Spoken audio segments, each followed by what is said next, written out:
quiero hacerles una pregunta. Y esta pregunta no solamente es para ustedes, sino me la estoy haciendo yo mismo. He tenido que hacerme esta pregunta. ¿Confiamos en Dios realmente en medio de las dificultades? O la pregunta se la dirijo de otra manera. ¿Realmente confiamos en Dios cuando las cosas se ponen difíciles? Va- va- Vamos a ver si esto es verdad. Porque yo les diría, y se lo firmo en un papel, que suena bonito decir amén, pero les aseguro que hay momentos oscuros en que se nos pierde el Señor, en que se ve todo tan complicado y que nuestra carne desmaya. Si no, no tendríamos esos salmos de David, que David comienza tan bajoneado y después de poco empieza a subir porque el Señor lo fortalece. Pero si somos bien sinceros, cuando Jesús tenía unos 12 años, se les perdió al papá y a la mamá. Po. Y fíjense, si ustedes miran la escritura, no lo voy a tomar ahora, ustedes lo pueden revisar después, pero fue después de 3 días, se dan cuenta que no está su hijo de 12 años. Parecía que los papás no fueran tan idóneos y lo encuentran, ya conocemos la historia, está en el templo conversando con los sabios, con los maestros. Entonces, lo terrible es que los papás ni siquiera se dieron cuenta porque ellos creían que iban con los otros familiares. No sabían que se le había perdido el Señor. Para ellos su hijo. ¿Ah? Y la pregunta, yo recuerdo un día escuchando al pastor Víctor Rodríguez de Argentina, nos decía, a propósito, la próxima semana, a las 11 de la mañana les voy a enviar el Zoom, la conexión, si quieren escuchar al pastor Víctor Rodríguez de Argentina, va a estar compartiendo con nosotros. Entonces, nos decía un día Víctor que se les perdió el Señor, y así nos pasa a nosotros. A veces se nos pierde el Señor y ni siquiera nos damos cuenta, es lo más terrible.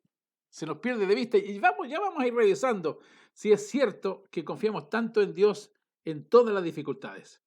Pero yo diría que la mayoría de nosotros hay momentos en que como que se nos pierde la brújula y no sabemos qué hacer y no está la presencia de Dios y pareciera que Dios no está actuando. Vamos a ir a Mateo.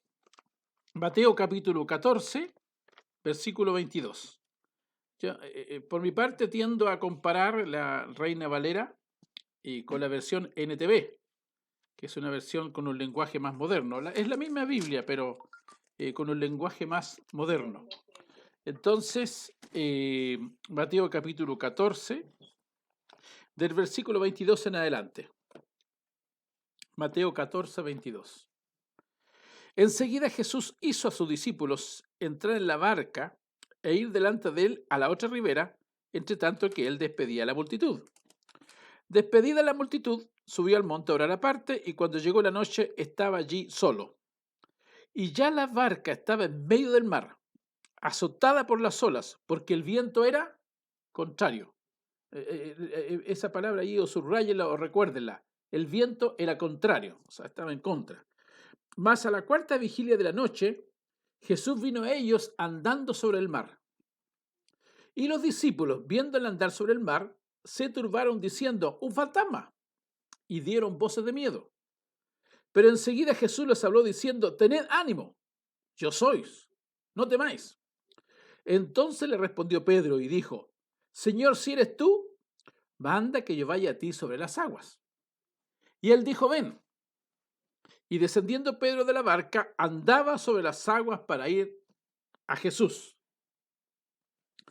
Pero al ver el fuerte viento, tuvo miedo y comenzando a hundirse, dio voces diciendo, Señor, sálvame. Al momento Jesús, extendiendo la mano, asió de él y le dijo, hombre de poca fe, ¿por qué dudaste? Y cuando ellos subieron en la barca, se calmó el viento. Entonces los que estaban en la barca vinieron y le adoraron, diciendo, verdaderamente este es el Hijo de Dios. Verdaderamente este es el Hijo de Dios. Bueno, hermanos, esto sucede muchas veces en nuestra vida espiritual. Aquí vemos a Pedro ¿cierto? Pedro era muy atrevido, muy osado. También se equivocaba. A veces se equivocaba también bastante. Pero, hermano, ¿cuántas veces nos ha pasado que tenemos una tremenda manifestación del Señor? En ocasiones Dios se manifiesta y parece que hasta le podemos tocar. Y después de una manifestación tan grande, ya sea el fuego de Dios, una sanidad, una palabra, una provisión económica, pero a veces parece que Dios se ha ido. Y todas las siervas y siervos de Dios han pasado por el tiempo de soledad, en que parece que no hay ningún hermano que se acuerde de llamar, y tampoco el Señor parece que no estuviera. A veces parece que Dios se ha ido y no escuchamos su voz, y a veces hay ocasiones en que los profetas los vemos en la Escritura tan turbados que no se puede orar, y empezamos a buscar una palabra, a llamar hermanos, algún pastor, hermana, que nos dé una palabra. Pedro tuvo una tremenda experiencia. Se atrevió. Vemos que es el único. De entre los 12 discípulos, él dice: Señor, si eres tú, dice, manda que yo vaya a ti sobre las aguas. Fíjense lo que dice la Escritura, dice lo que está en el contexto. Habían olas, había una tempestad. Pero Pedro no solamente fue atrevido, sino que hizo un tremendo uso de la fe. Caminó sobre el agua para ir donde su maestro. No vemos, yo estuve buscando, por lo menos no he visto otros relatos bíblicos con otros personajes que aparezcan haciendo esto. Seguramente los otros discípulos estaban admirados por la fe de Pedro. Mira, Pedro, quizás estaban callados, admirados, porque Pedro le creyó a Dios. Pero ¿qué pasó a los minutos después? En el versículo 30 podemos ver lo que le sucede a Pedro, ¿cierto? Él iba caminando para ir donde Jesús. El milagro se realizó. Pero al ver el fuerte viento, tuvo miedo. Y comenzando a hundirse, dio voces diciendo: Señor, sálvame.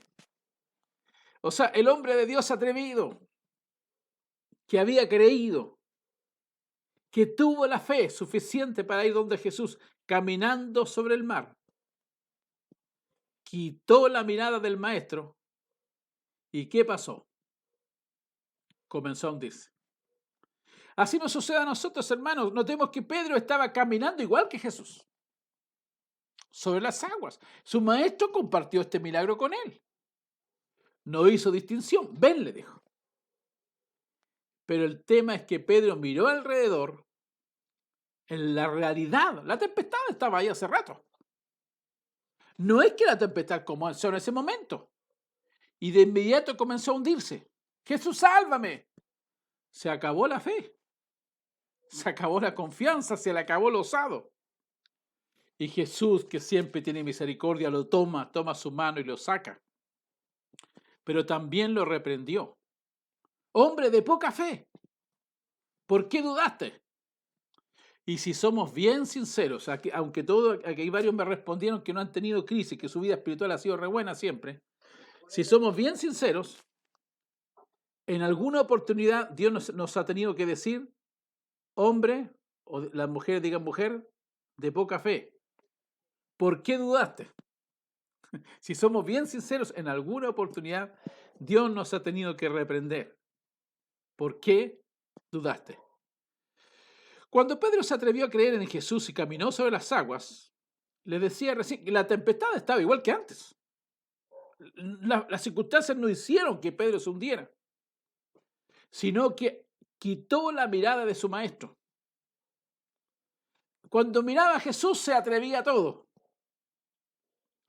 Hermanos, les quiero hacer una pregunta de nuevo. ¿Cuántas veces hemos tenido experiencias muy fuertes con nuestro Dios?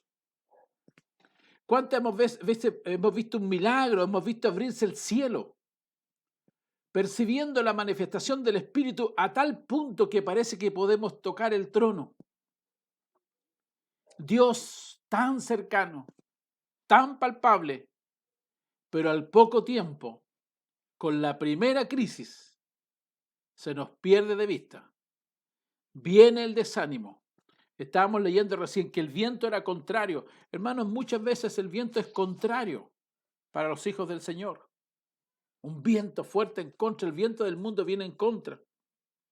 Con esto del COVID-19, cuánta gente está deprimida y se nos pega un poco. Las circunstancias no son normales. Y en más de una ocasión, las siervas y los siervos del Señor sienten que Dios nos dejó solos, o sentimos que nos dejó solos. Cuando miramos al pueblo de Israel, estos días hay varios que están allí viendo la serie Moisés, ¿cierto? Cuando vamos al pueblo de Israel, vemos los tiempos de Moisés. El pueblo de Israel era esclavo. Los faraones fueron desconociendo la historia de José, que lo libró de morir de hambre. Dice que llegó un faraón que no conocía a José y vio que el pueblo crecía mucho y lo empezó a esclavizar y a matar los hijos varones para que no crecieran tanto. Y Dios se manifiesta a través de Moisés. Y el pueblo de Israel vio la mano de Dios con las 10 plagas, ¿cierto?, tan fuertes que azotaron a Egipto porque el faraón había endurecido su corazón. Y después de 400 años de esclavitud salen. Habían olvidado ya la esperanza de ser liberados. Sin embargo, no solo vieron las plagas sobre Egipto, sino abrirse el mar rojo cuando no había salida.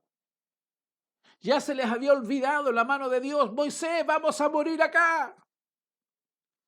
El ejército egipcio encima, el mar al otro lado. Sin embargo, vieron abrirse el mar rojo por la mano de Dios. Dice la Escritura que pudieron caminar por tierra seca. Los científicos tratan de explicar eso, que a veces corre un viento oriental. Sí, pero yo les preguntaría, ¿pero cómo pudieron pasar con carretas, dice la Escritura, sobre tierra seca? Era gente que traía todo su cargamento con todo lo que vivía, con niños, con ancianos. Hermano, aunque hubiese sido cierto que un viento hubiese sido una casualidad, hubiesen quedado entrampados en el barro. Pero sin embargo, dice la Escritura, que pasaron por tierra seca. Y los egipcios, cuando quisieron hacer lo mismo, fueron ahogados. Ellos vieron al mar tragarse a los egipcios, el más poderoso ejército del mundo de ese entonces. Ganaron la batalla sin levantar una espada, sin tirar una sola flecha. Sin embargo, a pesar de haber visto que se abrió el mar rojo por la mano de Dios y todas las plagas que habían venido, ¿cierto?, sobre los egipcios, aunque vieron el maná, el pan del cielo caer, lloraban después porque no tenían carne, no tenemos carne. Empezó la queja. A pesar de ver y palpar, comer pan del cielo, dice la Escritura que comieron pan del cielo, literalmente. Ante cada dificultad, olvidaban lo que Dios había hecho hacia atrás y reclamaban, murmuraban contra Moisés, contra el líder de Israel y contra Dios finalmente.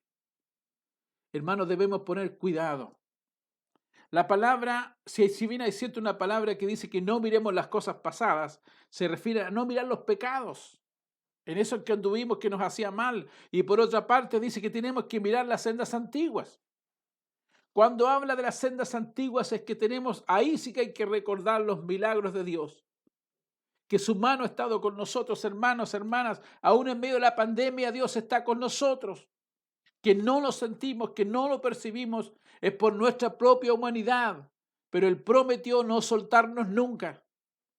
Es su palabra, como leíamos recién, el Señor es mi luz, mi salvación, o lo que dice el Salmo 121, no se adormecerá, ni dormirá el que guarde Israel. O como dice el Salmo 91, el que habita el abrigo del Altísimo morará bajo la sombra del Omnipotente. Ni siquiera habla de un presidente, de alguien de poder, es de Dios mismo. El Señor tiene buen propósito con nosotros. ¿Cuántos milagros los hizo Dios al pueblo de Israel desde antes de su salida al desierto y mientras estaban en el mismo desierto? Dios mismo fue su provisión, pero no supieron creerle. A pesar de ver la mano de Dios, desmayaban ante la próxima dificultad. Tenían una tremenda mala memoria, muy ligera. Ahora, en una oportunidad, cuando hay que ir a ver la tierra prometida, Dios le dice a Moisés que elija 12 príncipes. Si ustedes miran el relato, eran príncipes, gente escogida, hijos de los jefes de tribu, príncipes, principales, para que reconozcan la tierra prometida. Había una responsabilidad sobre ellos. Tenían que ir a espiar la tierra prometida a fin de elaborar mejor la estrategia para tomarla con la fuerza del Señor. Por algo se llama la tierra prometida, es la tierra que les prometió el Señor. Pero si vamos a Números, capítulo 13, es muy larga la historia para leerla completa, vamos a leer algunos versículos. Si vamos a Números, capítulo 13, versículo 32 en adelante. Mas los varones que subieron con él, aquí se refiere a los 10 espías, no a Josué y Caleb, que completaban los 12. Mas los varones que subieron con él dijeron, no, estoy leyendo el 13:31, perdón, no podemos subir contra aquel pueblo, porque es más fuerte que nosotros. Ya están haciendo la declaración en contra, no podemos ir, son más fuertes. No estaban mirando al Señor, estaban mirando sus fuerzas. Y dígame una cosa, si Dios les prometió una tierra, ¿es porque se le iba a entregar o Dios estaba mintiendo? ¿Acaso, díganme, todo lo que Dios cumple, todo lo que Dios promete lo cumple, sí o no? Pero se olvidaron de la promesa de Dios, no la creyeron. En el versículo 32 dice, y hablaron mal, números 13:32, y hablaron mal entre los hijos de Israel, de la tierra que habían reconocido.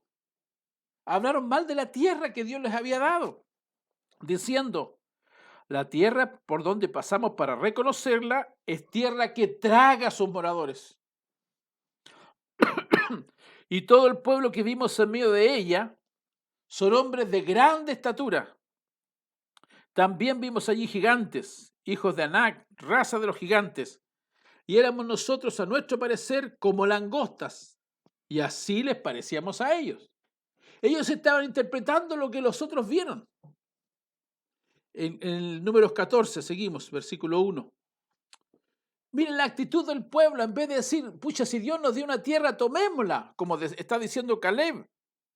En el versículo 30, entonces Caleb hizo callar al pueblo delante de Moisés y dijo, subamos luego y tomemos posesión de ella, porque más podremos nosotros que ellos. Caleb y Josué tenían otra actitud. Sin embargo, vemos en el versículo 14 que prefirieron creerle a los otros 10 espías que tenían una visión negativa. Entonces toda la congregación gritaron y dio voces, se quejaron y el pueblo lloró aquella noche. Y se quejaron contra Moisés y contra Aarón todos los hijos de Israel. Y les dijo toda la multitud, ojalá muriéramos en la tierra de Egipto, o en este desierto, ojalá muriéramos. ¿Y por qué nos trae Jehová esta tierra para caer a espada y que nuestras mujeres y nuestros niños sean por presa? ¿No nos sería mejor volvernos a Egipto? Y se decían el uno al otro, designemos un capitán y volvámonos a Egipto. Hermanos, cuando le hacemos caso al espíritu de incredulidad, perdemos de vista la palabra de Dios y entra la amargura y la incredulidad. Entonces no podemos conquistar nada de lo que Dios nos ha dicho. Pero el problema no está en Dios. El problema no está en la tierra a poseer. El problema está en nosotros mismos. Porque Dios nos da la tierra, ¿cierto? Lo que Él nos promete, nos coloca una visión, un propósito, pero nosotros tenemos que tomarla. Y en ninguna parte de la Biblia dice que no va a haber dificultades. El pueblo de Israel jamás entendió que habían dificultades grandes, que habían muros indestructibles, como los de Jericó. Mar que no se podía pasar, como el Mar Rojo, o el río Jordán muy correntoso. Pero también Dios les había dicho, yo estaré con ustedes. Y hermanas, hermanos, también nos ha dicho lo mismo, voy a estar con ustedes hasta el fin del mundo. Y jamás nos ha dicho que esta vida cristiana está exenta de dificultades. El pueblo de Israel finalmente cayó en rebeldía y no vio la tierra prometida. Solamente Josué y Caleb tuvieron un espíritu diferente. Dice que en el versículo 6 y 7, y Josué, hijo de Nun, y Caleb, hijo de Jefone, que eran de los que habían reconocido la tierra, rompieron sus vestidos y hablaron a toda la congregación de los hijos de Israel, diciendo: la tierra por donde pasamos para reconocerla es tierra en gran manera buena. Si Jehová se agradara de nosotros, Él nos llevará a esta tierra y nos la entregará, tierra que fluye leche y miel. Por tanto, no seáis rebeldes contra Jehová, ni temáis al pueblo de esta tierra, porque nosotros los comeremos como pan. Su amparo se ha apartado de ellos, y con nosotros está Jehová. No los temáis. Fíjense que tienen otro espíritu, otra visión. Los 12 fueron a la tierra prometida. Los 12 vieron lo mismo, pero 10 fueron muy negativos. Pero en estos dos, Josué y Caleb, hay otro espíritu. Miren la respuesta de la multitud, versículo 10. Entonces toda la multitud habló de apedrearlos. Las respuestas se habían llenado de amargura e incredulidad. Su corazón se endureció y en vez de creerle a estos hombres de Dios, digamos, apedreémoslos, matémoslos a estos. Bueno, pero la gloria de Jehová se mostró en el tabernáculo de reunión a los hijos de Israel. Bueno, los que conocemos la historia sabemos que toda esa generación no entró. Ellos dijeron: nuestros niños van a morir en el desierto. Y Dios les dijo: esos mismos niños que ustedes dijeron que iban a morir en el desierto, ellos van a entrar. Pero toda esta generación, que son los mayores, no van a entrar, excepto Josué y Caleb. Hermanos, nos podemos perder muchas bendiciones por no creerle a Dios. Si somos bien sinceros, a veces nos cuesta creerle a Dios. Pero tenemos que creer a sus promesas, no a nuestros sentimientos. El tema nuestro es que creemos que no vamos a tener dificultades. El gran error de muchos es que al creer que al convertirnos a Dios no hay más problemas. Pero la palabra, dice el apóstol Pablo, reconoce esto diciendo: es necesario que a través de muchas tribulaciones entremos al reino de Dios. ¿Y qué es lo que es una tribulación? Tribulación es pasarla mal. Una enfermedad no nos trae gozo, nos trae preocupación. Un tema económico, yo les puedo contar del testimonio de esto. Un tiempo atrás no sabía qué hacer. Era un problema personal, no fue tema del Señor, me metí en problemas. El sueldo bajó. Pero hermanas, hermanos, aunque nos metamos nosotros mismos en líos, la misericordia de Dios está con nosotros. Si nos humillamos delante de Él siempre abre puertas. Les puedo contar que Dios me sacó del problema. Hermanos, Dios te puede sacar de donde estés metido, pero tenemos que creerle a Dios. No llenarnos de amargura, no lo dejemos que entre en nuestros corazones. La incredulidad, la falta de fe nos quita el gozo. El enemigo no viene sino para hurtar, matar y destruir. Destruye propósitos, nos hace perder de vista al Señor. Y podemos terminar mirando todo negativamente. Eso es lo que el enemigo quiere, no lo que Dios quiere.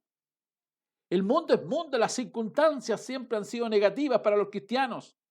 La diferencia no está afuera, esto es lo que está dentro de nosotros. Jesús vino en tiempos complicados. Podemos creer que los discípulos vivieron en otros tiempos. Era tiempo del Imperio Romano. Fueron perseguidos, torturados. Sin embargo, uno de ellos, como es el apóstol Pablo en Filipenses 4, dice: regocijaos en el Señor siempre. Mira lo que está diciendo el apóstol Pablo: regocíjense en el Señor siempre. Regocijaos significa alégrense. En el 4.4 es Filipenses 4.4. Regocijaos en el Señor siempre, dice. Otra vez os digo, regocijaos. Los que tienen versión NTV dice: estén siempre llenos de alegría en el Señor. Lo repito, alégrense. Pablo no la estaba pasando bien. Los historiadores dicen que esta carta a los filipenses fue escrita desde la cárcel. probablemente en Roma o allí en Éfeso. Pero Pablo no está escribiendo para quejarse, no está diciendo los golpes de vara me tienen la espalda marcada, los latigazos. No se está lamentando de su situación, del hambre que tuvo que pasar por causa del Señor. No, él escribe para aconsejar, para estimular. Regocíjense, alégrense en el Señor. Y él está preso. Dios está sobre las circunstancias. El apóstol dice en varias partes esta circunstancia temporal. Lo dice de otra manera. Dios sabe todo, hermanos, hermanas. A Él no se le escapa nada. Por lo tanto, aleluya. Estamos hablando de un varón que escribe esto y fue torturado más de una vez por causa de su fe. Pasó naufragios. Cuando una vez lo azotaron con varas junto con Silas, los colocaron en un cepo y el cepo era mínimo tomado de los pies. Y habían otros cepos que eran manos y pies. Imagínense ustedes con la espalda como quedó sangrando. Y ni siquiera podían echarse agua junto con Silas ahí. Puche, ya va a pasar. No, estaban metidos en el cepo. Y sin embargo cantan himnos al Señor y el Señor abre las puertas de la cárcel y termina convirtiéndose el carcelero. En otra oportunidad lo apedrearon hasta darlo por muerto. Y Pablo habla de esta leve tribulación momentánea. Esta pequeñez, dice. Dice él que hay que gozarse por la persecución. Las dificultades de este hombre de Dios eran mucho mayores que nosotros. Sin embargo, nos demanda regocijarnos. Es el mismo que escribe en Romanos 8, a los que Dios aman, todas las cosas les ayuden a bien. Si miramos el caso de Job, qué terrible. ¿Quién de nosotros puede compararse con Job? Era el varón más próspero. Dios mismo da testimonio de él. Y el diablo, y no entendemos por qué, pide permiso para tocarle. Y le vino todo repentinamente. Un hombre que tenía una buena fama, que hasta el príncipe se ponía de pie cuando venía Job. Era respetado por los ancianos. Un varón muy próspero y reconocido. Sin embargo, en un día perdió no solamente todo lo material, sus asnos, bueyes, propiedades, sino que sus 7 hijos y 3 hijas. Todo lo demás es soportable, menos perder y todos los hijos. Pero después de esto, como Job no blasfemó contra Dios, el diablo pidió permiso para tocar su salud. Así que Job se rascaba con una teja todo el día. Por la noche no podía dormir, pero aún así siguió alabando a Dios sin reclamar. Entonces, si nosotros miramos en Job y vamos al capítulo 1 de Job, versículo 9, podemos pensar que este hombre está reclamando, amargado. No. Y lo más terrible es que su mujer, cierto que había quedado viva, en vez de aconsejarlo, empieza a molestarlo. En el 2:9 dice, entonces le dijo su mujer, ¿aún retienes tu integridad? Maldice a Dios y muérete. No era muy idónea esta esposa. Imagínense pasándola mal y los varones esperamos que la esposa nos aliente. O si usted, cierta mujer, espera que su esposo lo aliente, no que lo haga bajar. Y él le dijo, como suele hablar cualquiera de las mujeres fatuas, has hablado. ¿Qué? ¿Recibiremos de Dios el bien y el mal no lo recibiremos? En todo esto no pecó Job con sus labios. Ahí hay algo, hermanos, que Dios nunca nos ha dicho. Nosotros pensamos que por estar en Cristo todo tiene que andar bien. Y Job está diciendo, o sea, solamente recibiremos el bien de Dios y el mal no lo recibiremos. O sea, él está diciendo que la podemos pasar mal. Estamos equivocados si pensamos que todo tiene que andar bien.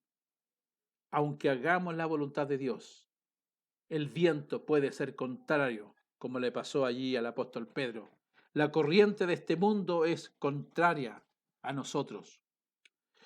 En primera de Pedro, el 1:3, está diciendo, bendito el Padre y de nuestro Señor Jesucristo, que según su grande misericordia nos hizo renacer por una esperanza viva para la resurrección de Jesucristo de los muertos. Y voy a saltarme al 5, que soy guardados por el poder de Dios mediante la fe, para alcanzar la salvación que está preparada para manifestar en el tiempo postrero. En el versículo 6, en lo cual vosotros os alegráis, si es preciso, dice, en lo cual vosotros os alegráis, aunque ahora por un poco de tiempo, si es necesario, tengáis que ser afligidos en diversas pruebas. Dice que tenemos que alegrarnos en medio de las pruebas porque nuestra fe está siendo probada como el oro. Entonces, las tribulaciones son normales. Entonces, el oro tiene que ser probado con fuego, así también nosotros. Si vamos también a 1 de Pedro, capítulo 5, versículo 6. Humillaos pues bajo la poderosa mano de Dios, para que Él os exalte cuando fuere tiempo. Cuando estamos siendo probados, muchas veces oramos. Pedimos oración, que nos unjan con aceite. Hermanos, aunque nos bañen en aceite, si no es el tiempo de salir de la prueba, todavía no vamos a salir. Hay un tiempo para todo. Dice, humillaos pues bajo la poderosa mano de Dios, para que Él os exalte, para que nos levante cuando fuere tiempo. Y eso no es un tiempo cronológico. Se refiere a cuando hayamos entendido lo que Dios quiere decirnos. Echando toda vuestra ansiedad sobre Él, porque Él tiene cuidado de vosotros. Sed sobrios y velad, porque vuestro adversario el diablo, como el león rugiente, anda alrededor buscando a quien devorar, al cual resistid firmes en la fe, sabiendo que los mismos padecimientos se van cumpliendo en vuestros hermanos en todo el mundo. Hermanos, sobre todo en este tiempo del COVID, en todo el mundo nuestros hermanos están siendo afligidos.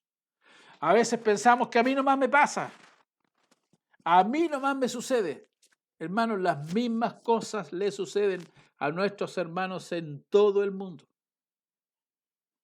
Mas el Dios de toda gracia, que nos llamó a su gloria eterna en Jesucristo, después que hayáis padecido un poco de tiempo, o sea, no está diciendo que no vamos a padecer, pero este padecimiento es temporal.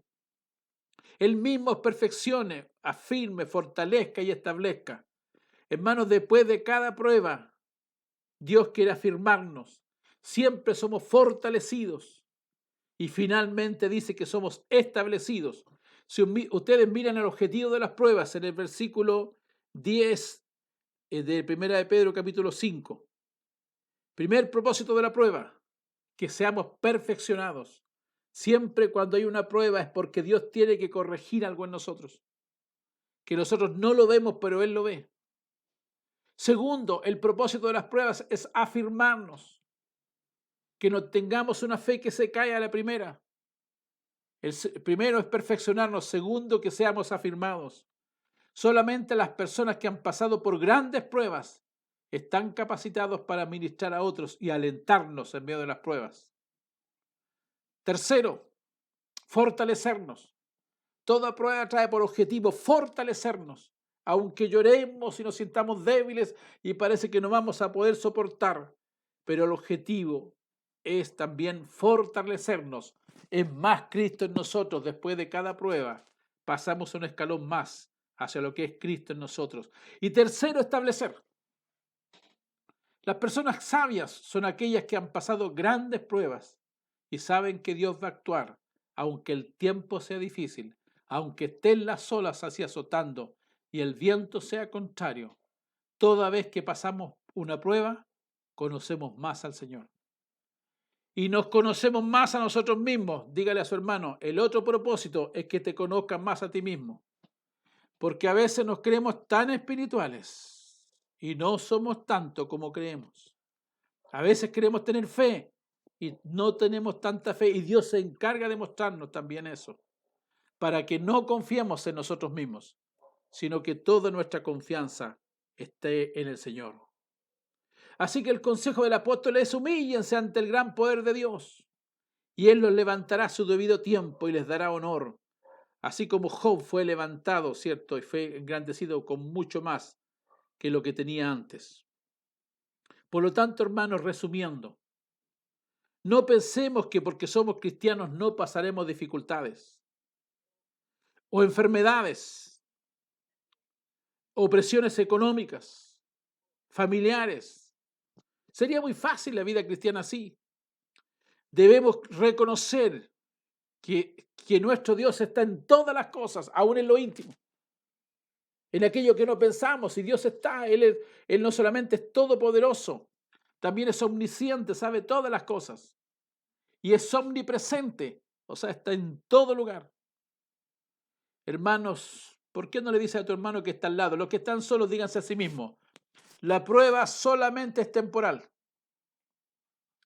La prueba solamente es temporal. Estamos de paso en esta tierra. Dile que está al lado tuyo y no temas. Si estás solo o sola, dite a ti mismo o misma: la prueba es temporal. Dios está conmigo. No me va a soltar el Señor. A los que Dios aman, todas las cosas les ayudan a bien. Estamos muy equivocados si creemos que por estar en Cristo no vamos a tener situaciones difíciles. Al contrario, la palabra dice que muchas son las aflicciones del justo, pero de todas ellas le librará el Señor.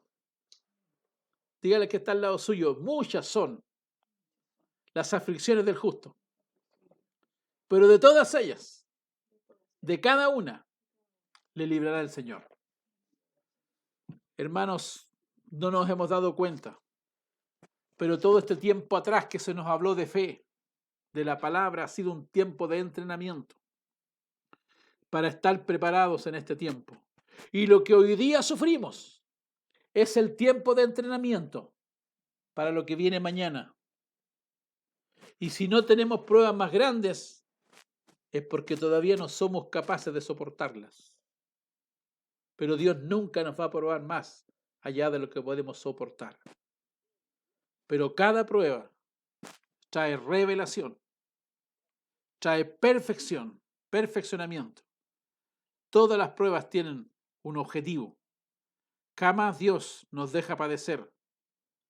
Dice la Escritura: pongan todas sus preocupaciones y ansiedades en las manos de Dios, porque Él cuida de ustedes. Él cuida de nosotros, hermanos. No nos olvidemos. La prueba, primer objetivo, es perfeccionarnos, sacar lo que está malo. Segundo, afirmarnos en el Señor. No nos va a soltar. Tercero, fortalecernos. Dios quiere fortalecernos. Y cuarto, establecernos. Una vez que hemos pasado la prueba, como le pasó a los apóstoles, entonces pudieron confirmar a sus hermanos. Entonces Dios nos llena de gracia para confirmar a nuestros hermanos. Y hay algo que no está ahí en la Escritura, pero se los digo, algo que he aprendido a través del tiempo. Otro objetivo de la prueba no solamente es que conozcamos más a Dios, sino que nos conozcamos más a nosotros mismos. Amén. Así que si no la estás pasando bien, Dios no te ha soltado. Dile al que está al lado tuyo: de esa prueba también la vas a pasar. Dile a ti mismo también: esta prueba también la vas a pasar. No sé cómo, pero aunque sea difícil, el poder de Dios es grande. Nunca nos va a soltar el Señor. Amén. Y no nos olvidemos que estamos solo de paso. Este mundo no es para quedarnos. Si la pasamos bien, tenemos que hacer cuenta que no la pasamos bien. Pero estamos solo de paso en esta tierra. Es solamente, y es el proceso para llegar a sus brazos. Amén. Así que tenemos que creerle a Dios. Vamos a orar. ¿Cuántos quieren orar para que el Señor les confirme? ¿Cuántos quieren ser llenos de fe y del Espíritu Santo? Amén. Vamos a orar. Dile: Señor, quiero creerte. Ten misericordia de mí cuando he dudado de tus promesas, de tus palabras. Señor, perdona cuando he tenido incredulidad en mi corazón. Perdona, Señor, cuando hemos desmayado en medio de las pruebas. Señor, y perdona cuando dejamos que nuestra mente la ocupen el afán, las cosas de este mundo. Perdona, Señor, cuando somos perturbados y no sabemos salir, Dios mío. Señor, queremos poner nuestra mente en ti, nuestro corazón en ti, para creerte, aunque no sintamos nada, porque tu poder es grande. Tú estás más allá y estás sobre las circunstancias. Levantamos nuestras manos y corazones para creerte, Dios mío, en el nombre de Jesús. Ahora déjenme orar por ustedes. Dios mío, sea tu gracia en mis hermanos. Confirma tu buena palabra en cada corazón. Manifiesta tu gracia y tu poder. Que tu palabra se haga realidad, que cada uno de nosotros podamos tener revelación y creerte y afirmarnos de tus promesas, y que no nos dejemos robar el gozo, Dios mío. sino que creamos siempre en ti, Dios mío, porque tú siempre cumples tus promesas. Gracias, Señor. En ti podemos confiar. En el nombre de Jesús. Amén.